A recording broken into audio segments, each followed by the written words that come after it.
Marital rape को अपराध घोषित करने की जरूरत नहीं है। केंद्र सरकार ने 3 अक्टूबर को सुप्रीम कोर्ट में ये बात कही है। इस मुद्दे पर अपना पक्ष रखते हुए सरकार ने कहा कि मैरिटल रेप के लिए अन्य दंडात्मक उपाय मौजूद है, इसीलिए इसे अपराध की श्रेणी में डालने की जरूरत नहीं है। आसान शब्दों में कहें तो केंद्र सरकार का कहना है कि चूंकि इस अपराध के लिए और भी धाराएं हैं, तो इसलिए मैरिटल रेप को अपराध घोषित करने की जो है वो अब जरूरत नहीं है। इसके साथ ही सरकार ने ये भी कहा कि मैरिटल रेप को अपराध घोषित करना सुप्रीम कोर्ट के अधिकार क्षेत्र में नहीं आता है। इसके अलावा केंद्र सरकार ने ये भी कहा कि वैवाहिक बलात्कार का मुद्दा जो है वो कानूनी मुद्दे से ज्यादा सामाजिक मुद्दा है, क्योंकि इसका समाज पर सीधा असर होगा। केंद्र सरकार ने कहा कि इस मुद्दे पर सभी हितधारकों के साथ उचित परामर्श के बिना या सभी राज्यों के विचारों को ध्यान में रखे बिना फैसला नहीं किया जा सकता। केंद्र ने तर्क दिया कि भारत में शादी को पारस्परिक दायित्वों की संस्था माना जाता है, जहां शादी में खाई गई कसमों को हम बदल नहीं सकते। शादी के अंदर महिलाओं की मंजूरी और सहमति कानूनी रूप से संरक्षित है। ऐसे में अगर कोई इसका पालन नहीं करता तो उन पतियों के लिए सजा का प्रावधान भी अलग से दिया गया है। साथ ही विवाहित रेप की शिकार महिला के लिए अन्य कानूनी उपाय भी मौजूद है। ये तर्क देते हुए केंद्र ने मौजूदा भारतीय बलात्कार कानून का समर्थन किया। केंद्र ने इसके अलावा ये भी कहा कि अगर वैवाहिक बलात्कार को अपराध घोषित भी कर दिया जाता है तो सुप्रीम कोर्ट इसमें हस्तक्षेप नहीं कर सकता, सिर्फ सरकार ही इस पर फैसला ले सकती है।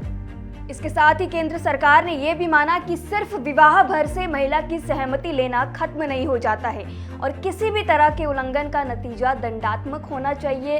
हालांकि केंद्र ने यह भी कहा कि शादी के अंदर इस तरह के उल्लंघन के परिणाम शादी के बाहर होने वाले उल्लंघन से अलग होते हैं। केंद्र ने कहा कि शादी में पति पत्नी के बीच उचित यौन संबंध की निरंतर अपेक्षा होती है, लेकिन इसका मतलब यह नहीं है कि पति को पत्नी की इच्छा के खिलाफ जबरन संबंध बनाने का अधिकार मिल जाता है।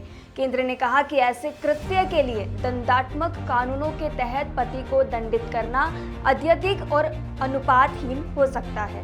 केंद्र सरकार ने कहा कि संसद पहले ही ऐसी व्यवस्था कर चुकी है जो शादी के भीतर महिला की सहमति की रक्षा करती है। उन उपायों में शादीशुदा महिलाओं के साथ क्रूरता को दंडित करने वाले कानून शामिल हैं। केंद्र ने धारा 375 के अपवाद 2 को खत्म करने से विवाह की संस्था पर प्रतिकूल प्रभाव पड़ने की भी बात कही है। केंद्र ने मौजूदा भारतीय बलात्कार कानून का समर्थन किया, जो पति और पत्नी के बीच यौन संबंधों के लिए इसे अपवाद बनाता है।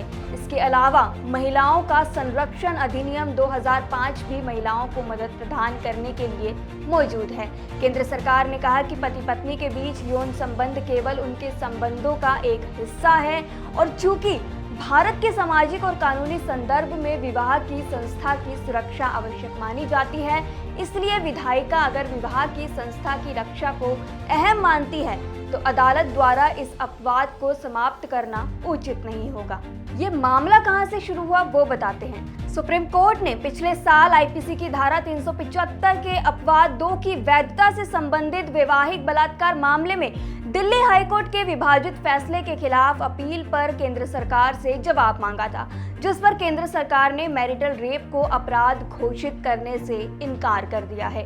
कार्यकर्ता रूथ मनोरमा सहित याचिकाकर्ताओं ने तर्क दिया है कि अपवाद ने महिलाओं के संबंध बनाने के लिए सहमति जो है उसको कमजोर किया है। इसके साथ ही आपको ये भी बता दें कि मैरिटल रेप के मामले में दिल्ली हाईकोर्ट के न्यायमूर्ति राजीव शंकधर ने इस प्रावधान को असंवैधानिक करार देते हुए खारिज कर दिया था, जबकि न्यायमूर्ति सी हरिशंकर ने इसे बरकरार रखा था।